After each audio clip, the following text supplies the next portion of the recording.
Welcome to another episode of Jim's Allotment Garden.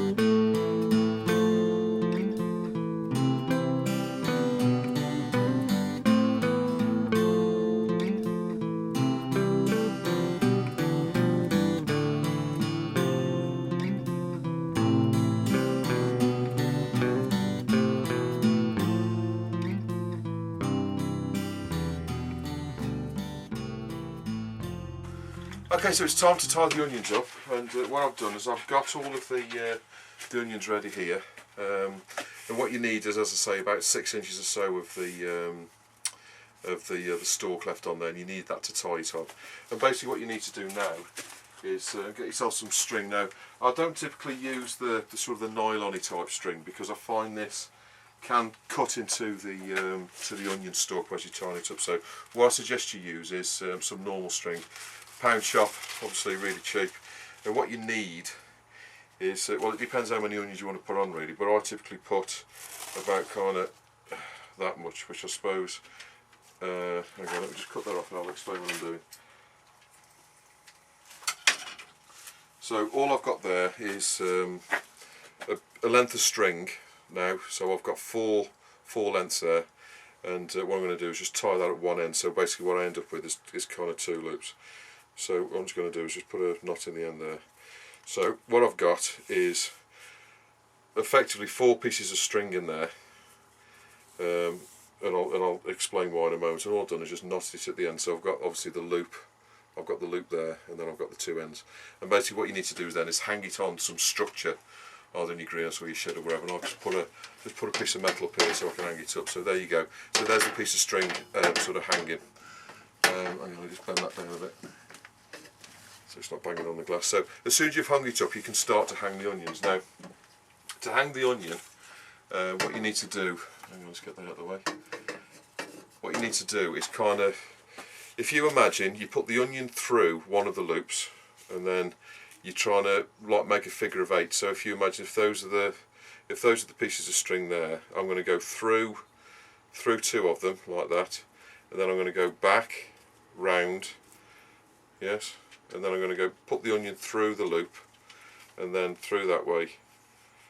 This is easier to do than actually explain. So if you imagine the onion's now sort of wrapped around, let me show you again. So what you do is you get the loop, so basically it doesn't matter which way round, and the onion goes through there. And what you're doing, if I can show you this way, so the onion, you're making a figure of 8, so you're going in there, yes, through the same hole as the onion. So the onion's gone through, and then you do a figure of 8, so you go that way, and then round those 2, and then back like that. Yeah, and then as you pull the onion down, what you'll find is it'll actually lock in at the bottom of the string. So I'm just adjusting that up slightly. So if I do that, and I'll show you, the onion's actually locked in now to the bottom of the string. Now all of this stalk now that's on there is only going to cause you problems. So this bit here, cut it off. So obviously what you're trying to do is get rid of all of the moisture. So just cut that off. So what I'll do now is I think what's going to be better is if I bring this up. How can I do this so you can actually see it? If I put it on there for a moment, you should be able to see it a bit better. So there's the onion there, if you like. Just position the camera a little bit. So there's the onion at the bottom. Now the next onion that goes in, this one's going to be slightly more difficult. So the 2, obviously that's the loop that the last onion went through. So what I typically do is swap the pieces of string over. So now I'm going to go through there. So rather than going through them 2 on that side, them 2 on that side, just swap 2 pieces of string over, so it kind of knots it again, if you like. So the way you do is you put the onion through the hoop like that, hard up against the onion, and then you go down like that, round, and then back through the hoop like that, see, and then back round the hoop that way like that. So you end up creating basically like a figure 8 shape. Can you see? If I show you from the bottom, you'll see the figure 8. Okay. And as soon as you've done that, then you just push it down to the bottom, and then that onion is then attached to the string as well. Again, you don't want any excess stalk. You want to cut that off because that's got moisture in it, and you most certainly want to get rid of that. So just cut it off about half an inch or so away from the string. Then you just need to keep sort of carrying on. So again, swap over the string, so you're going through the other two as opposed to the two that you started with. Again, the onion in at the top like that, hard in, and then you go in down, back through the same hole the onion went through, and then back in like that, and then back through again like that. So you're creating a figure 8. Push that down to the bottom of the string, and then cut off any excess stalk that you've got in there, and then discard that. And then all you need to do is just carry on doing this. And the other thing that I would suggest whilst you're doing this is any roots that you've got left on there, just get your scissors and just give it a bit of a haircut, because the roots aren't going to help you at all now. So any roots that you've got left on the onions like that, just get your scissors and just trim them off, because they're just going to hold moisture against the onion. So what we're going to do now is swap the strings over again, onion through, and then round there, in there, round the bottom, and then out again. Pull the stalk and then push the onion down. And then what you want to do is start to arrange the onions so that obviously, you know, they're going off on different sides. And again, I've got a little bit of stalk there I'm going to cut off. And you do get, as you're doing this, you do get into a bit of a rhythm, to be honest with you. What you can do is, rather than doing it the way I've just shown you, put the stalk there and then actually put the onion round. You can do it that way. I don't find it as easy that way, but the onion needs to go through the top like that. So that's exactly the same knot, but rather than putting the stalk through, I put the onion through. So you can do it that way, but I find to do it with the stalk is much easier. So basically get the onion through like that, and then round like that. So I've just wrapped it around one piece of string so far, and then wrap it round the other one. Now the one thing that I haven't said is I'm wrapping downwards, so when the onion goes like that, it pulls the knot taut, if that makes sense. I don't know if it's so clear to you, but so again, I want the onion to come out kind of this side now, so I can actually just go straight through the same pieces of string as before. So round that piece of string, and then through the hole again, and then round the other piece of string, going downwards, so you put it under itself. Push the onion down, and that's nice and taut. And then you just keep doing that, and as you can see, quite quickly you start to build up the onions on the string. Now, what you don't want to do is have the string too long.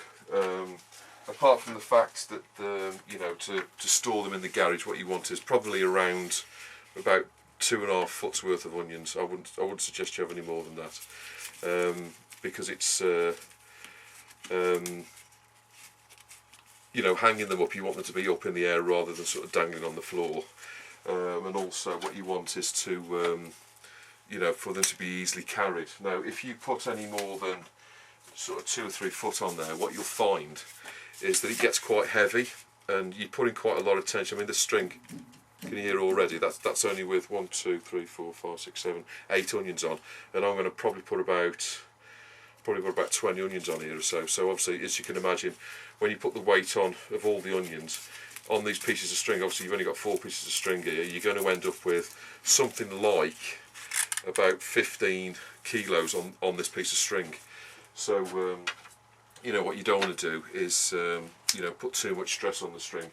And at the end of the day, it is only string, it's not nylon, so you can't, you know, sort of overly load the string. And obviously the last thing you want is for the string to break on you. So I would suggest you do about sort of 2.5 foot's worth of onions, and then as soon as you got that, you know, that's one string done. Now last year I ended up doing about 10 strings like this. This year I haven't got quite as many onions, and I'll show you a quick clip after this video, if I can find it, of last year's onions, because I put them all out as soon as I've done them, just to dry in the sun a little bit further. Now, when you do this, what you want is the onion to be dry, but it's still reasonably flexible. What you don't need to get is, obviously, if you dry them too far, this gets like paper and it just tears and rips. And obviously, if it's like that, it's not going to be tied up. You know, it's not going to go on here very well.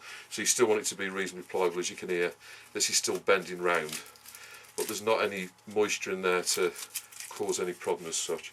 So just push that down like that, and every time you do it, push down but hold the string at the top, because what you don't want to do is obviously stress the either the frame that you're holding it on or the string itself. But what you want is the knot to be nice and tight. It's the weight of the onion that keeps the knot tight, if you like. So what you want is to, you know, you want to pull it taut so it stays there, but you know, you don't want to, you know, sort of overly stress the string, if you like. So you just keep doing this. As you can see, I'm building it up. The reason you need it to be dry is obviously, as you can see in the middle here, I don't know if you can see, if I just separate the onions, you've just got a row of knots of like the onion tops, and if you've got any moisture in there, that's the bit that's going to sort of go rotten on you, if you like, and you can get sort of fungus or whatever sort of building up in the middle. So that's to be avoided. So as you're going round, just organise your onions so you've got a nice sort of even spread of them going around. And to be honest with you, after you've done it for a while, it gets quite natural to do this. And I've got to be honest with you, I always tie the onions up. A lot of people say to me, why do you bother tying them up, why don't you just put them into a bag? I tie them up, to be honest with you, because I find that they store better this way. If they're in a bag, you know, and if one goes bad in the bag, sometimes it's hard to actually tell it's happened until you can smell the fact that one of the onions has gone off. Whereas if they're tied up on a thing like this, if one of the onions goes bad, it's either going to go bad in the middle or the root's there. And this is actually better, I think, to keep the onions as far apart as you possibly can get them, but they're together. If they're in a bag, they're all kind of piled up and you can't really see what's going on. Apart from that, I've got to be honest with you, I find doing this quite therapeutic, because when you've got them finished, they do look really nice, and it also, as daft as it sounds, they also make a really nice gift to give to people. If you give somebody a bag of onions, it's you know, it's a nice thing to do. But if you give them a string of onions like that, you know, it is a nice you know, gift to give to people. So what I tend to do is I always grow more onions than I need, and I typically give some of them to friends. And I just think it's a nice gift to give to people, a string of onions like this, because it's you know, they're not only, you know, they're not only edible, but they're also, you know, you can hang them up in even in your kitchen, because really they are quite decorative, to be honest with you. And obviously if you trim them up nicely, get all the roots off, and you know, and you've got some nice onions in there, you know, they are quite nice to, you know, if you've got a cottagey type kitchen, you know, they're quite nice to actually hang up in the kitchen. You know, they are sort of decorative, you know, if you like. So I'm just going to carry on sort of working my way up here, and basically it's all the same thing. You just knot all of the onions in exactly the same way, in like the figure of 8 as I've showed you, like that, and just keep working your way up. Arrange the onions so they kind of fall sort of on top of each other, side by side, and as soon as you've done this, basically what I would suggest you do is hang them in the garage or the shed.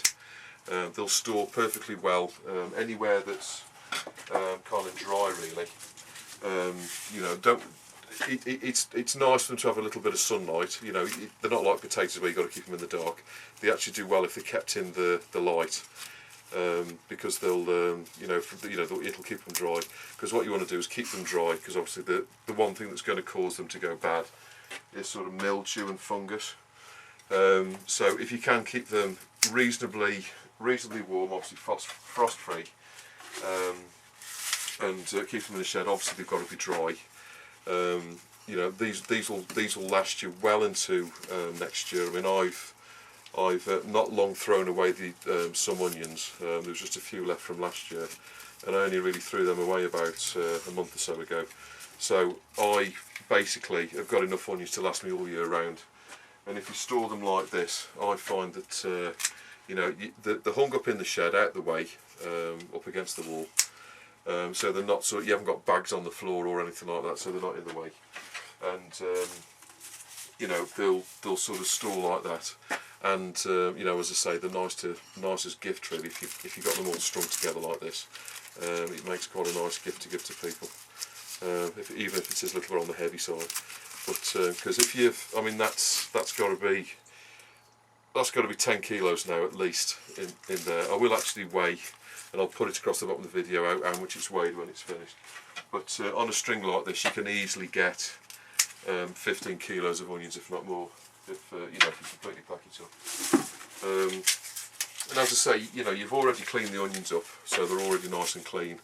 And these skins will go, you know, give them another couple of weeks. Obviously they're quite bright at the minute, but if you give them another couple of weeks, they will sort of go sort of brown again, and you know, they'll look nice and pretty. But it's a nice autumn gift if you've got any friends that you go and visit. It's nice to take them a string of onions, I think. So, and the other thing that I do, sorry, the one other thing I was going to say. Like the potatoes, what I will do is I'll actually sort the onions as well. So what I typically do is I'll put all the onions that are kind of this big, I'll put all together on onto one string, and then onions that are smaller, the ones that have come out a little bit smaller, if I've not used them already, because typically what I do is use all the small ones first, just to get them out of the way, rather than stringing them up. But and then the larger ones I'll put on another string. So you know, I haven't got all different sizes of onions. I just think it looks nice on the string. And also, you know, if you need a big onion for something, you know where they are, and if you need a small onion. And the other thing as well is if the onions are the same kind of size, they'll actually fit together better on the string.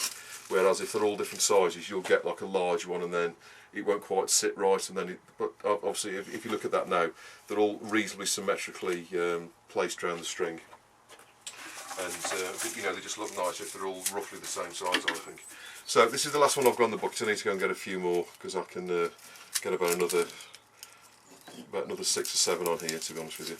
So I'll just put this last one on, and what I'll do is I'll show you what it looks like when it's finished, or I'll just put on the clip from last year where I've got them all ready outside.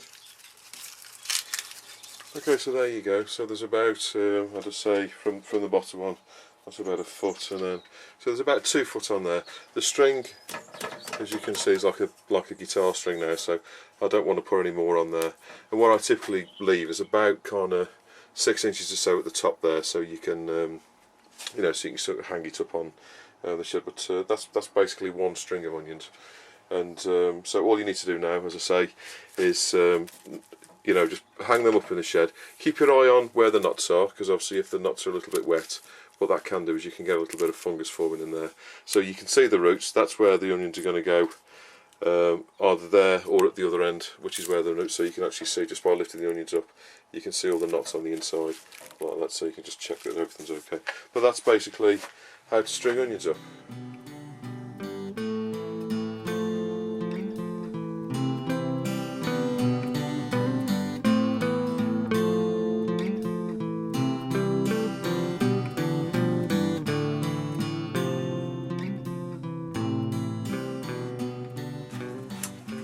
Okay, this time of year is a really good time of the year to start buying your seeds and sort of starting to plan for next year. Now, I went up to the garden centre last week, and as usual, all of the seeds are on offer, and I think these are 25p a packet now. So what I've managed to get is I've got some calabrese, some broccoli from Thompson and Morgan, and they're, I mean, these were originally sort of £2.70, £2.69 a packet, and these are good until 2017, so they'll be fine for next year. So as I say, 50p for them. And a really good thing about it as well is obviously you know what you're going to grow anyway, because that's what you normally do. But if if you like me and you like to experiment and you like to try something new every year just to keep the interest, this is a good time as well, because as you're rooting through the seeds, you're more likely to pick up something that you haven't done before, because it's less of a gamble, because they're only 50p a packet, and you think, well, for 50p it's worth a go. So these are some tomatoes I picked up again from Thompson and Morgan, and they're rainbow blend F1 hybrids, and there's various sort of oranges, reds, sort of purpley colour as well, so I'm going to give them a go. They look reasonably small, so I think what I'll do is, I didn't save any seed from the plant that was here, the small cherry ones, these ones, those ones, because basically the plant didn't grow particularly well, and I thought, well, I'll get some seeds for next year from the shop. The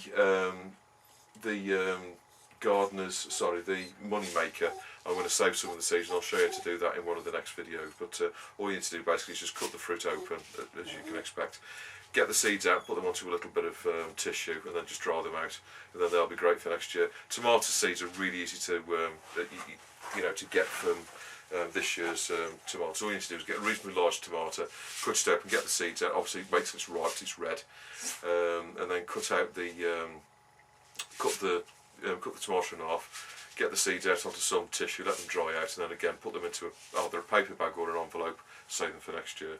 But I'll be showing you that in the next couple of weeks. It's going to be sort of seed saving season soon. So obviously we're already doing the sunflowers. I'm going to be doing the tomatoes and stuff as well, and also the calangias I'm going to be doing very shortly. But coming back to these, obviously I've bought these for 50p. They were originally £3, £2.99, but I'll be trying them next year.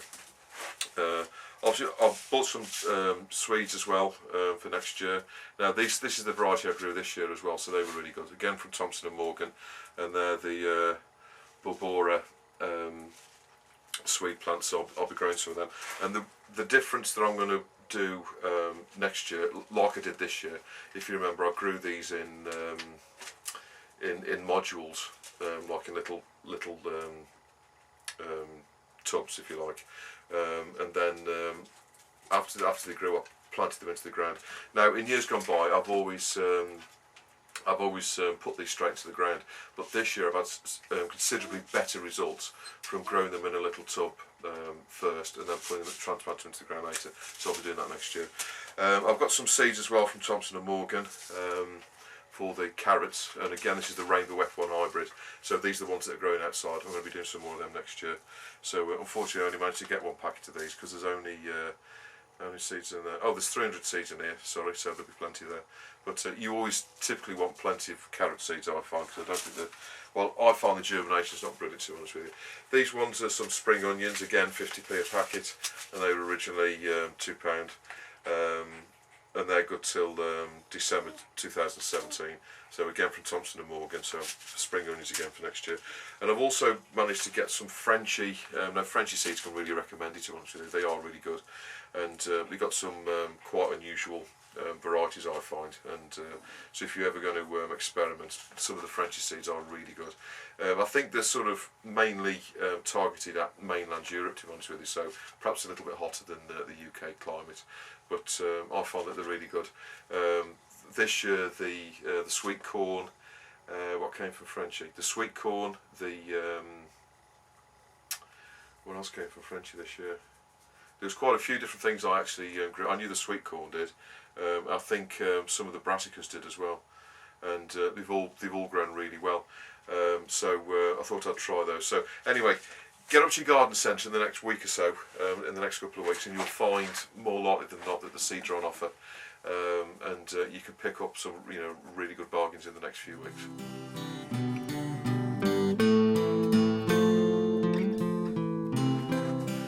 So I've not done any comments for a few weeks, so I thought I'd catch up with some of the comments that you've been putting on the channel for the last couple of weeks. So the first one comes from Tina at Allotment Upcycling, and she was asking about onions and should you rotate them. Well, to be honest with you, from a ground point of view, from a nutrient point of view, there's no reason why, as long as the ground's sort of fertile and stuff like that, there's no reason why you can't keep the onions in one position, i.e. keep growing them in the same place for a few years.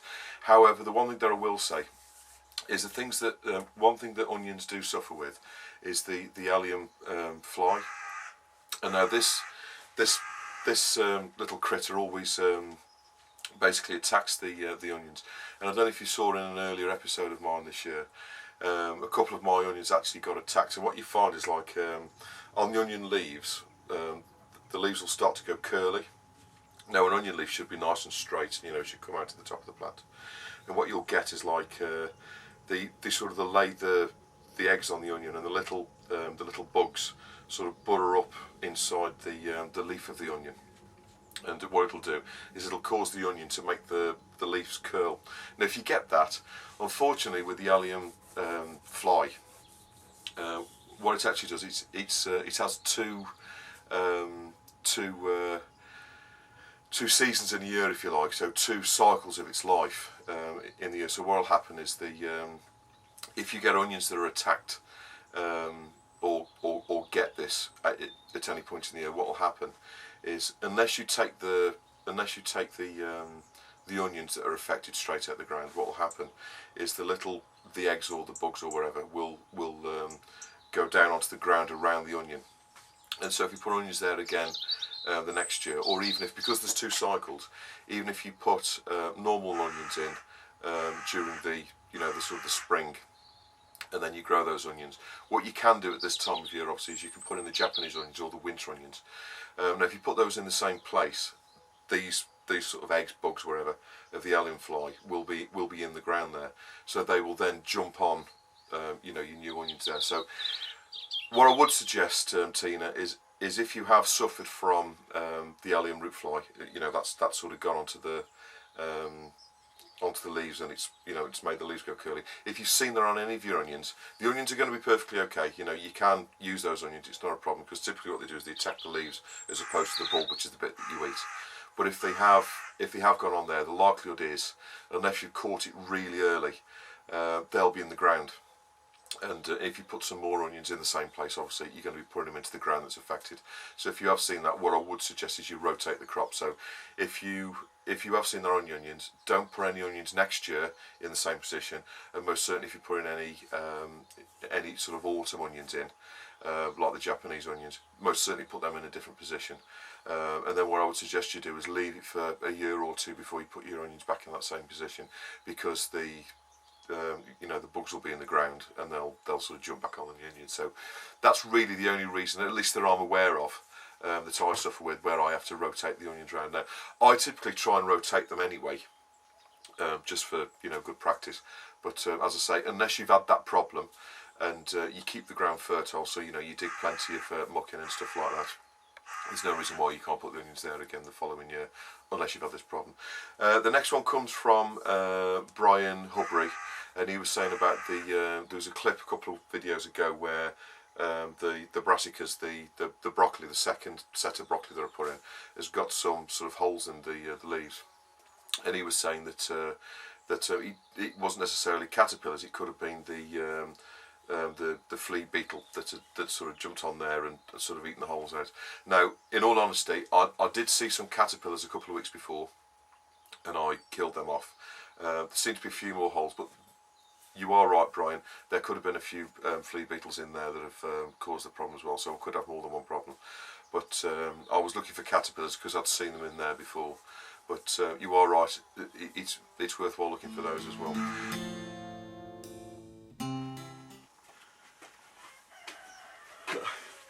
You can hear the cockerel. I hope this episode has been of some use to you. Please don't hesitate to put any comments you've got below, any questions. I'll always get back to you, and I'll see you on the next episode of Jim's Allotment Garden.